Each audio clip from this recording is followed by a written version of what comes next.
Bonjour tout le monde, j'espère que vous allez bien. Excellent. C'est toujours une joie, un privilège pour moi d'apporter la parole.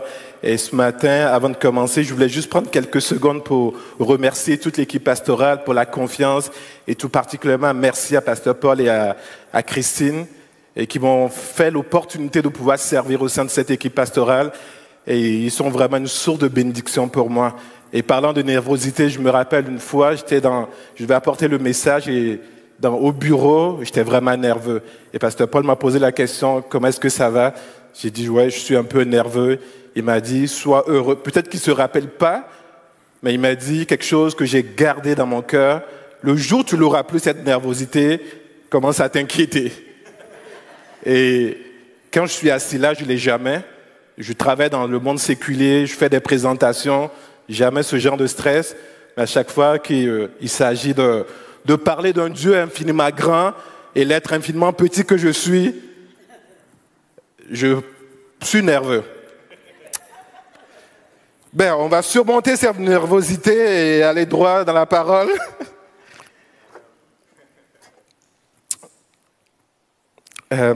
Pour ceux qui ne le savent pas peut-être, jeudi dernier, jeudi le 18, c'était la fête de l'Ascension qui est célébrée 40 jours après Pâques. Elle marque la dernière rencontre de Jésus avec ses disciples et son élévation au ciel. Et c'est à ce moment que Jésus va leur rappeler qu'il leur enverra le Saint-Esprit. Mais bien avant cela, il leur avait déjà donné son autorité spirituelle. D'où le titre de mon message ce matin, notre autorité spirituelle en Christ. Et je suis convaincu que Christ revêt tout homme et toute femme qui le désire de cette autorité et il l'amène sur un chemin qui n'est nul autre que le chemin que lui-même il a suivi alors qu'il était sur cette terre. Je vous propose donc ce matin, à la lumière de la parole, qu'on puisse regarder ensemble ce qu'est l'autorité spirituelle. Pourquoi en avons-nous besoin? Est-ce qu'il y a un chemin qui mène vers cette autorité spirituelle? Est-ce que ça vous va comme plan? Ouais? On peut y aller? Yes. On va prier tous ensemble. Moi, ça va m'aider aussi à faire descendre la nervosité. Seigneur, je veux te rendre grâce et te bénir pour ta fidélité. Merci pour l'opportunité que j'ai ce matin de pouvoir partager ta parole avec mes frères et sœurs. Et je prie tout simplement, Seigneur, que tu puisses m'utiliser comme un canal, Seigneur, pour bénir ton peuple et me bénir moi-même également. Parce qu'au travers de ta parole, on apprend, on est instruit, on est encouragé, on est fortifié. Et je prie, Seigneur, que tu viennes nous disposer ce matin à recevoir ta parole dans nos cœurs, et à laisser cette parole transformer nos vies et amener, Seigneur, la vie en nous. Merci pour ce moment. Dans le nom de Jésus, je te le demande. Amen. On va lire tous ensemble deux passages tirés de l'évangile de Luc. Luc 9, versets 1 à 2. Jésus, ayant assemblé les 12, leur donna force et pouvoir sur tous les démons, avec la puissance de guérir les maladies. Il les envoya prêcher le royaume de Dieu et guérir les malades. Luc 10, versets 19 à 20.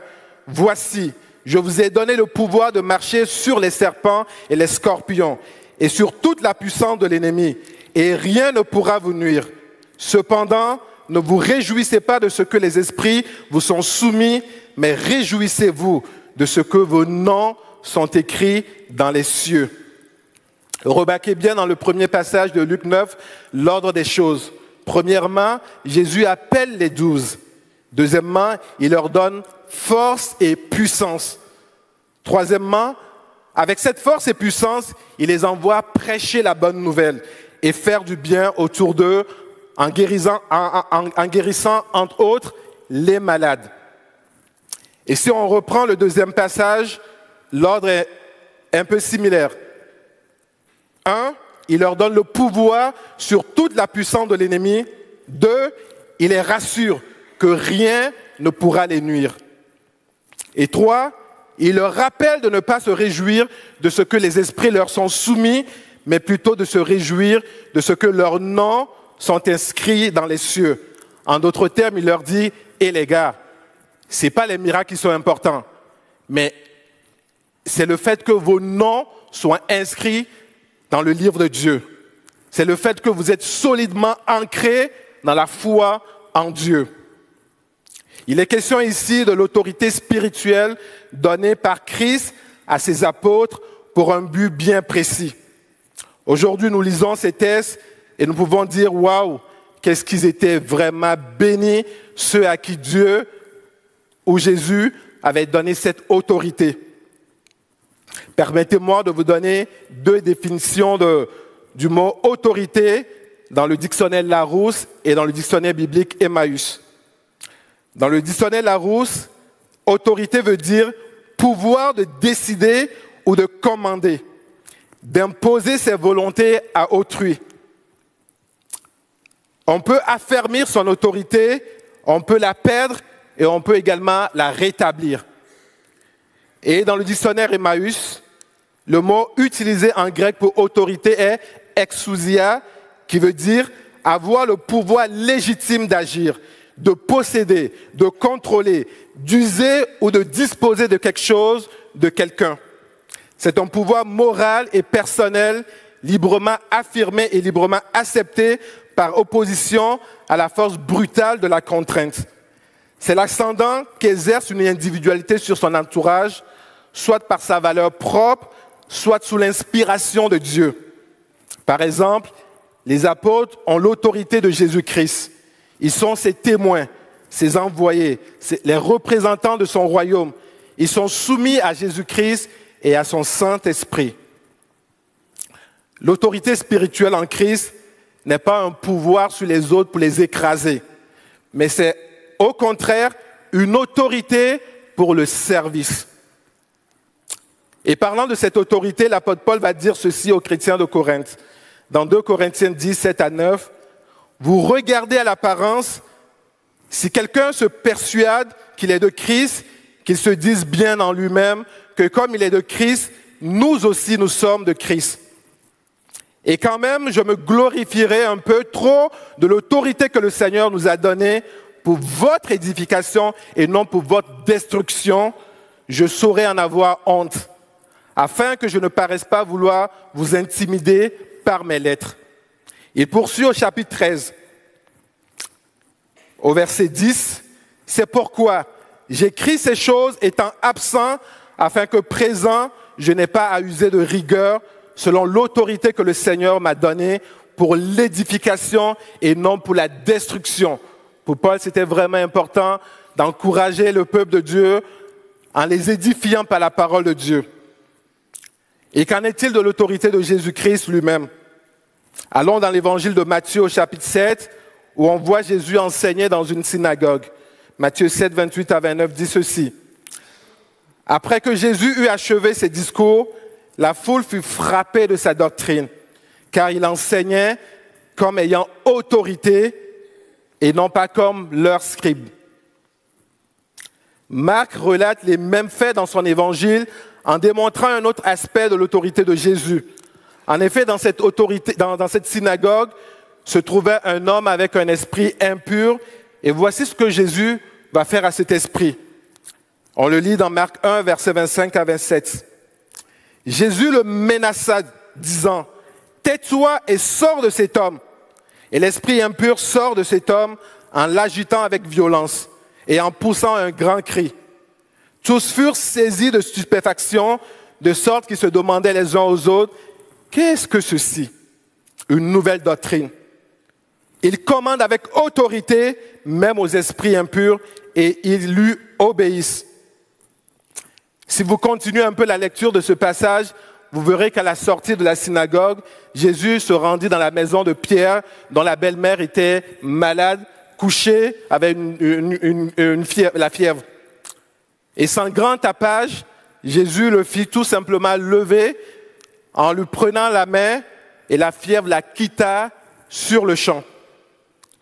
Nous sommes émerveillés en lisant ces textes, nous disons « Waouh, Jésus est grand, il est puissant, il guérit les malades, et il chasse les démons. » Et aujourd'hui, la question qu'on peut se poser est de savoir, cette autorité, est-ce qu'elle est réservée seulement à Jésus ou à ses apôtres uniquement? Ou est-ce que c'est une autorité qui est réservée seulement à des élites? Ou en sommes-nous également bénéficiaires? Est-ce que nous en sommes également bénéficiaires? J'ai une bonne nouvelle pour vous. Et je vais vous inviter à aller la découvrir ensemble dans Marc chapitre 16 au verset 17. Voici les miracles qui accompagneront ceux qui auront cru. En mon nom, ils chasseront les démons. Ils parleront de nouvelles langues. Ils saisiront des serpents. S'ils boivent quelques breuvages mortels, ils ne leur feront point de mal. Ils imposeront les mains aux malades et les malades seront. Amen. Amen. Amen. Nous savons tous que Jésus a parcouru des villes en enseignant à ses disciples, en enseignant aux foules et en faisant du bien partout. Et il le faisait par amour et par compassion pour les gens. Mais une des choses que j'ai remarquées en parcourant les textes, c'est que lorsqu'il était question d'autorité spirituelle, Jésus ne la donnait pas à la foule. Il parlait de cette autorité spirituelle à ses disciples, ceux qui étaient près de lui, ceux qui étaient dans son cercle d'intime. Non pas parce que ses disciples avaient été trouvés sans défaut, dotés de toutes les connaissances de l'Écriture ou irréprochables à tout point. Loin de là, ils étaient encore en cheminement avec Jésus. Mais ils avaient reconnu en Jésus une autorité supérieure venant de Dieu. Ils avaient décidé de leur propre gré, de leur propre volonté, de se soumettre à lui, d'apprendre de lui et de lui ressembler davantage. Et nous savons tous combien il est dangereux et même risqué de confier le pouvoir ou l'autorité à une personne qui n'est elle-même soumise à aucune autorité supérieure et qui n'est redevable à personne. Jésus n'était ni dictateur ni élitiste, car pour conférer son autorité, il aurait pu choisir les grands dignitaires de son époque, les grands docteurs de la loi et autres personnes influentes et riches de son époque.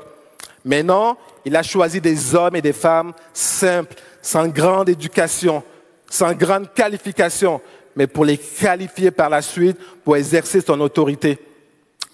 Comprenez-moi bien ce matin, je ne dis pas que les grands dignitaires de ce monde, les grands intellectuels, les personnes riches et influentes de ce monde n'ont pas part à cette autorité spirituelle. Non, ils en ont également part, à condition qu'ils aient un cœur de disciple, un cœur humble, disposé à apprendre de Jésus, à grandir avec lui. Et cela est valable pour chacun de nous ce matin. Chacun de nous ce matin a part à cette autorité spirituelle que Jésus nous a donnée. Et cela, peu importe notre classe sociale, peu importe notre niveau d'éducation, nous avons part à cette autorité spirituelle. Amen. À l'opposé de la société dans laquelle nous vivons, où il n'est pas rare de voir le disciple dépasser parfois son maître, Jésus nous enseigne dans le cadre de l'exercice de l'autorité spirituelle que le disciple ne peut pas être plus grand que son maître. Au mieux, il sera semblable à son maître. Luc 6, verset 40, le disciple n'est pas plus que le maître, mais tout disciple accompli sera comme son maître. Certains vont peut-être me dire, le même Jésus a dit dans Jean 14, verset 12, en vérité, je vous le dis, celui qui croit en moi fera aussi les œuvres que je fais, et il en fera de plus grandes, parce que je m'en vais au Père. Je vais prendre une gorgée d'eau, s'il vous plaît.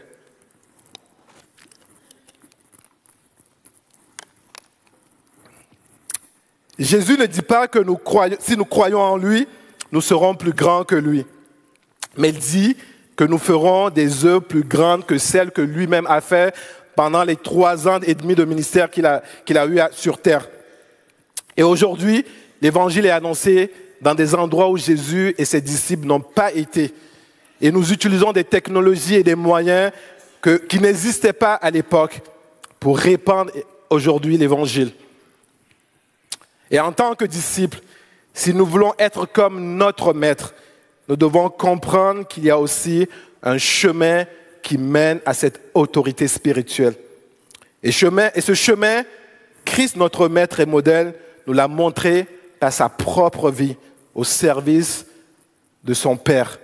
Le Dieu vivant que nous avons connu, en qui nous croyons et que nous servons, ou même que nous aspirons à servir. Et concernant le chemin vers notre autorité spirituelle en Christ, j'aimerais attirer notre attention sur 3 choses qu'on remarque dans la vie de Jésus.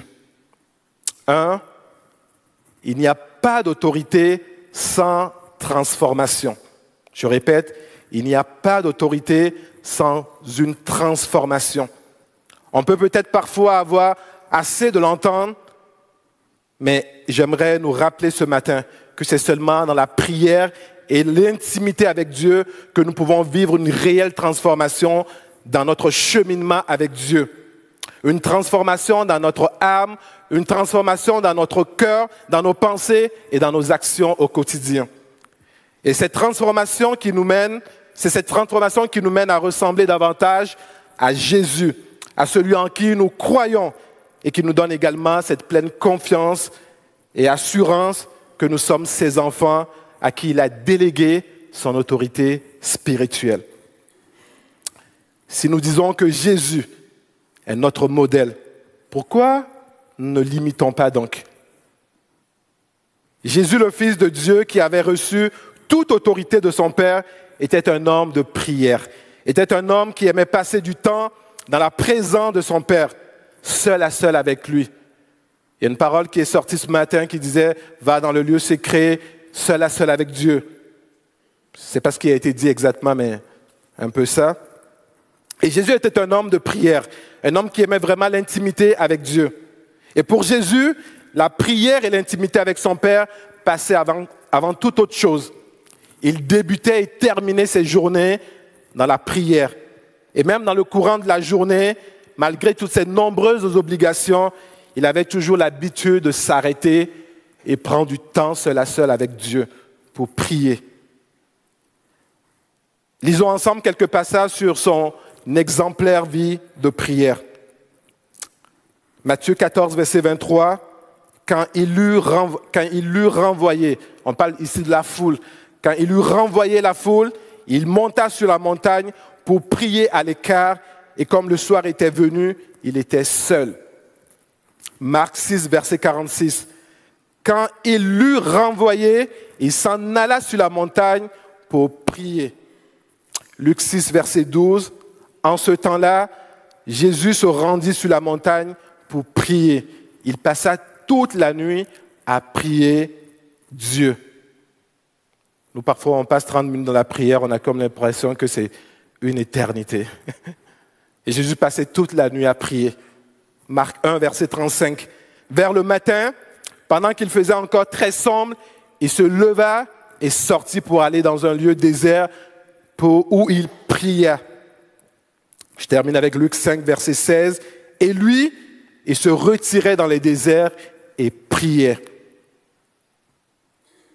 Le ministère de Jésus baignait littéralement dans la prière, dans l'intimité avec Dieu, dans un cœur à cœur avec son Dieu, avec son Père.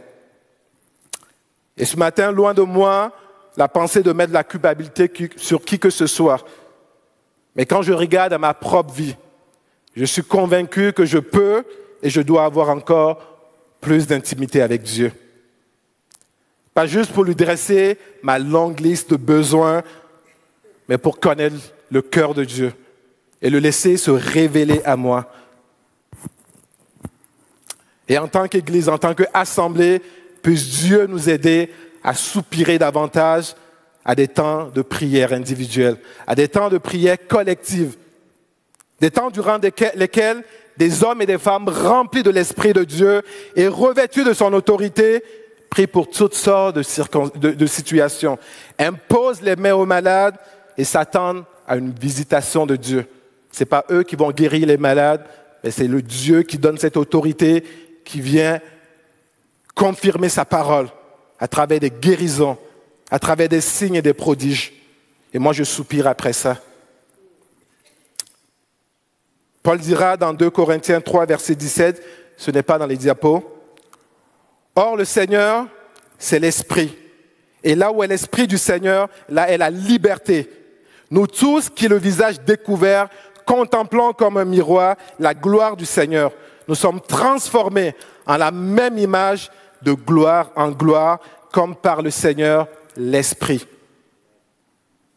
En tant que disciples, nous avons la liberté. Je dis bien, nous avons la liberté de venir dans la présence de notre Dieu à tout moment.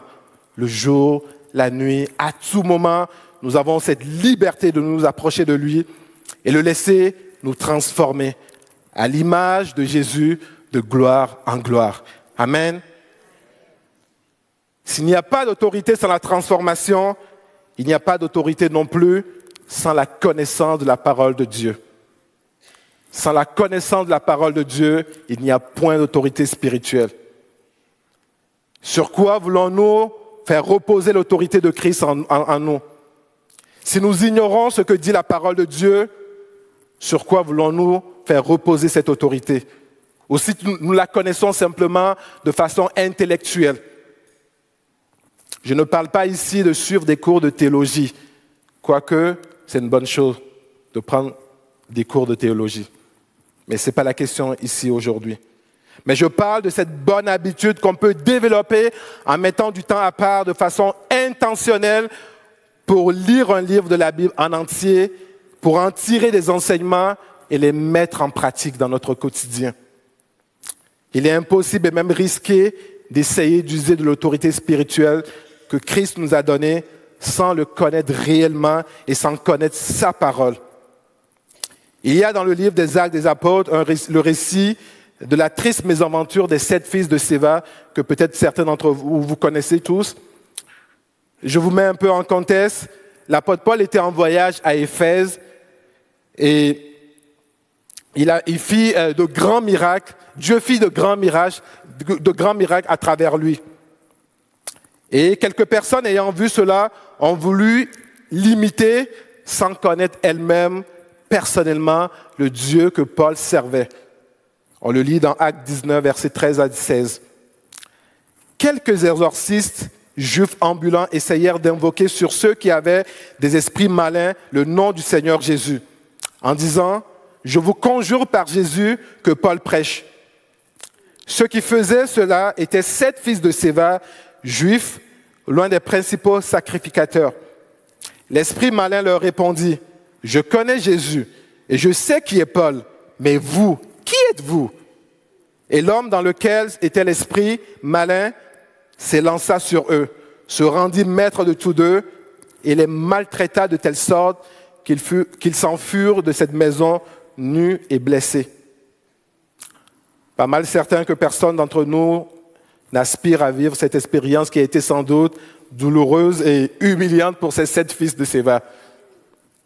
Et je me souviens, il y a quelque temps, un ami pasteur m'avait demandé de l'accompagner pour aller prier pour une famille chez eux à la maison.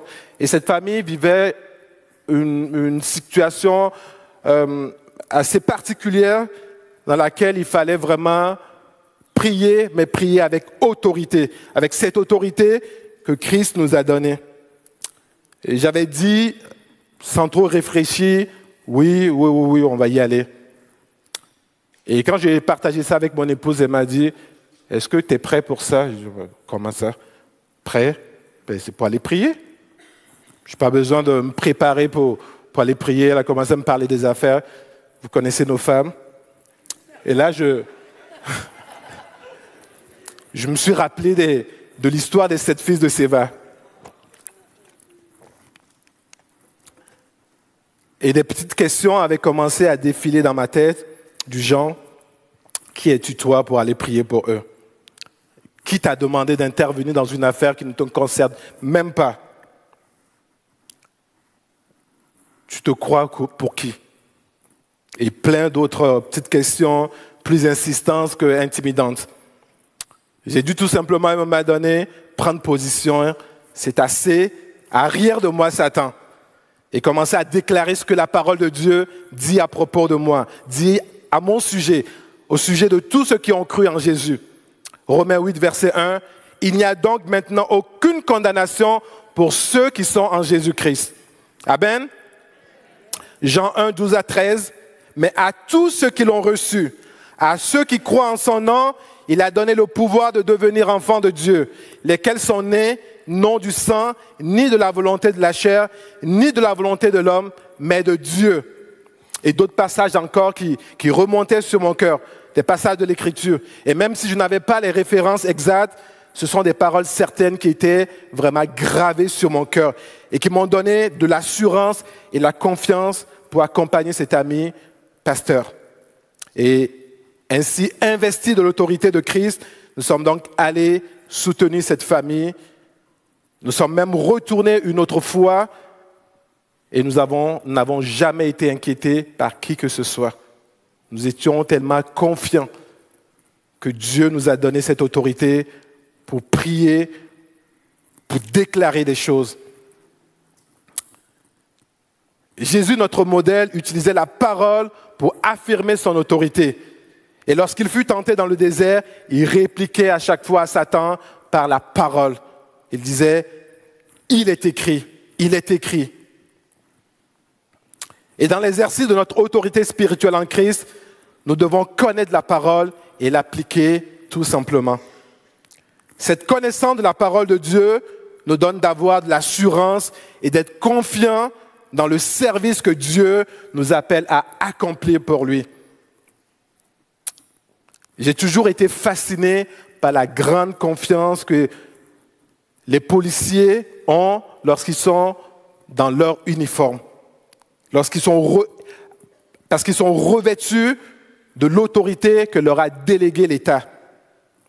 Et en parlant avec une bonne amie policière, j'ai compris que cette confiance passait par un processus rigoureux de formation qui est exigé par l'État. Et de la même manière, tout chrétien qui veut user de l'autorité de son Dieu doit se soumettre à la formation de Dieu.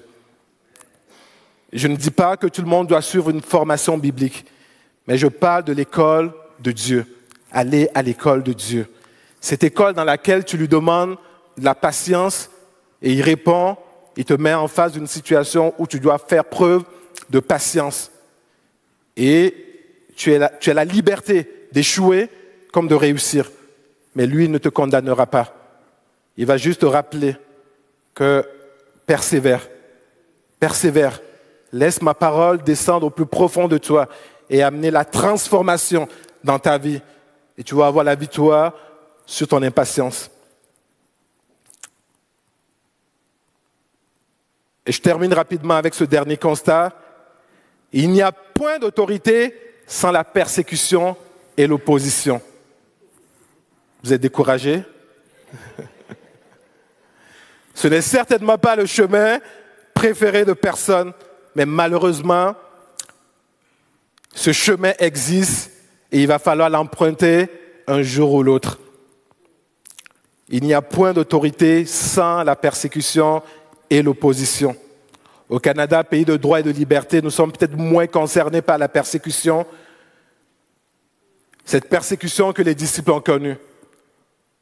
Mais il est certain que sur le chemin qui mène vers l'autorité spirituelle en Christ, nous ferons face, tôt ou tard, à de l'opposition. Tôt ou tard. Je vous rappelle que Jésus a dit, le disciple ne sera jamais plus grand que son maître, mais tout disciple accompli sera comme son maître. Et si le maître est passé par ce chemin, il est évident que nous n'y échapperons jamais. Nous n'y échapperons pas. Matthieu 17, 13 à 14 dit ceci. Entrez par la porte étroite, car large est la porte, spacieux est le chemin qui mène à la perdition. Il y en a beaucoup qui entrent par là, mais étroite est la porte, resserrez le chemin qui mène à la vie, et il y en a peu qui les trouvent. Luc 13, verset 24, efforcez-vous d'entrer par la porte étroite, car je vous le dis, beaucoup chercheront à entrer et ne le pourront pas. Le chemin vers l'autorité n'a jamais été un chemin facile, et Jésus ne l'a jamais caché à ses disciples. Dans Jean 6, verset 60, il va dire, il est écrit que plusieurs de ses disciples, en entendant ses enseignements, vont dire, cette parole est trop dure. Qui peut l'écouter? Et certains vont préférer prendre le chemin large. Ils vont préférer s'écarter de Jésus et aller tout simplement vers la perdition. Je vais inviter les musiciens à me rejoindre maintenant. Et la persécution et l'opposition peuvent parfois paraître venir des hommes. Mais au-delà des hommes, l'apôtre Paul va dire ceci dans Éphésiens 6, versets 10 à 13. « Au reste, frères, fortifiez-vous dans le Seigneur et par sa force toute puissante. Revêtez-vous de toutes les armes de Dieu afin de pouvoir tenir ferme contre les ruses du diable. Car nous n'avons pas à lutter contre la chair et le sang, mais contre les dominations, contre les autorités, contre les princes de ce monde de ténèbres, contre les esprits méchants dans les lieux célestes. C'est pourquoi prenez toutes les armes de Dieu afin de pouvoir résister dans le mauvais jour et tenir ferme après avoir tout surmonté. Tenir ferme après avoir tout surmonté. Et parmi ces armes, Paul va nous recommander la vérité pour ceinture, le zèle que donne l'évangile de paix, le bouclier de la foi, le casque du salut et l'épée de l'esprit qui est la parole de Dieu.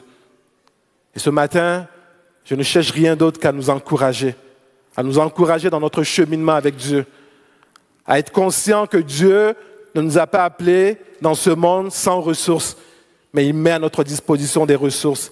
Il met à notre disposition une autorité spirituelle pour pouvoir vaincre le mal, pour pouvoir être une bénédiction pour ceux qui sont autour de nous. Nous voyons combien de personnes sont malades aujourd'hui autour de nous. Et parfois, nous n'avons pas le courage de juste leur imposer la main. Ce n'est pas nous qui guérissons, mais c'est Dieu qui guérit au travers de nous. Et face aux flèches enflammées de l'ennemi, nous avons besoin de ces armes spirituelles que Dieu a mis à notre disposition pour éteindre ces flèches, ces traits enflammés de l'ennemi.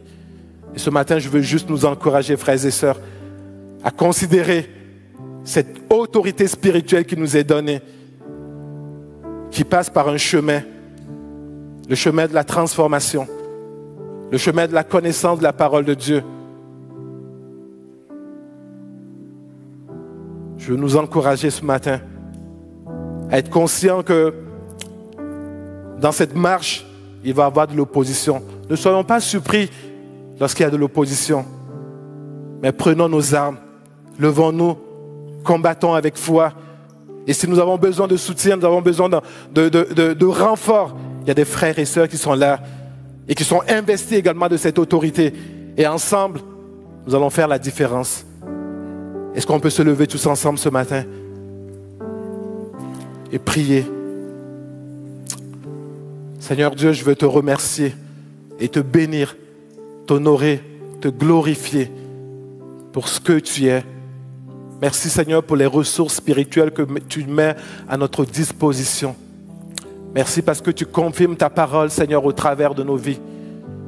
Et ce matin, Seigneur, je veux te prier et te demander, Seigneur, de nous donner en tant qu'assemblée, de te laisser nous transformer, de te laisser, Seigneur, faire ton œuvre au plus profond de nous, de te laisser nous former, Seigneur, dans ton école, afin que nous soyons vraiment, Seigneur, des hommes et des femmes qui sont fermes, inébranlables dans leur foi, des hommes et des femmes qui cherchent à ressembler à toi, Jésus, notre Maître, notre modèle.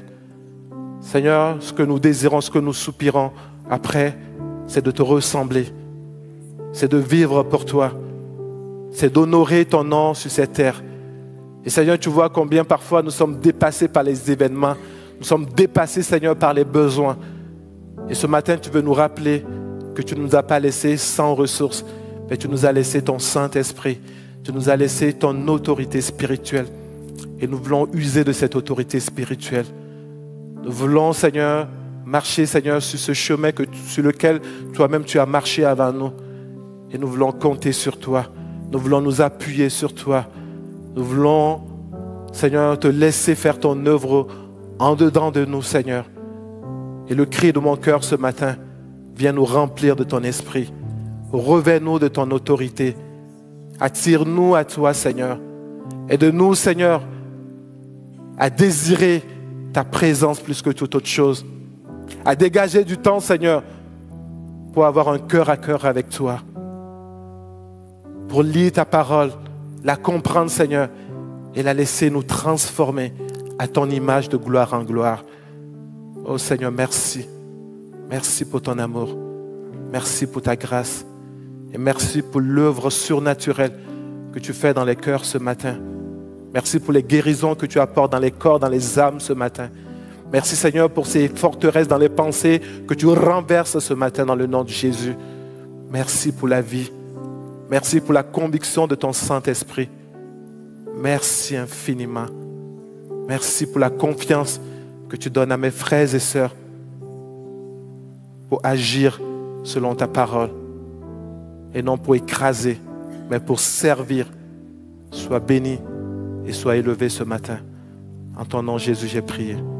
Amen.